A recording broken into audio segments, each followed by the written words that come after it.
Suzuki ने गाड़ियों की कीमत में 20 रोज में दूसरी मर्तबा भारी इजाफा कर दिया। डॉलर की बढ़ती हुई कीमत के पेश नज़र पाक सुजुकी ने अपनी गाड़ियों की कीमतों में 3,50,000 रुपये तक इजाफा कर दिया है। इसके अलावा पार्ट्स की अदम दस्तयाबी के बाइस 14 से 18 फरवरी तक प्रोडक्शन भी बंद करने का ऐलान कर दिया है। तफसील के मुताबिक सुजुकी की जानिब से 20 रोज में किया जाने वाला ये दूसरा बड़ा इजाफा है, जिसने लोगों की परेशानियों में मजीद इजाफा कर दिया। कंपनी की जानिब से सुजुकी आल्टो VX की कीमत में 1,70,000 रुपये का इजाफा किया गया है, जिसके बाद नई कीमत 20,40,000 रुपये मुकर्रर की गई है।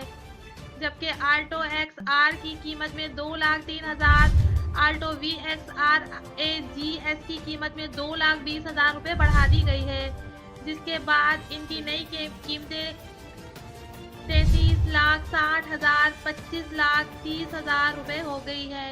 सुजुकी की वैगन RVX की कीमत में 2,50,000 से 3 लाख रुपये तक का इजाफा किया गया, जिसके बाद इनकी नई कीमतें बिलतरतीब 28,70,000 रुपये हो गई है। सुजुकी कल्टस VXR और कल्टस VXL की कीमतें बढ़ाकर 32,30,000 और 35,40,000 रुपये कर दी गई हैं, जो कि 3 से 4 लाख तक का इजाफा है।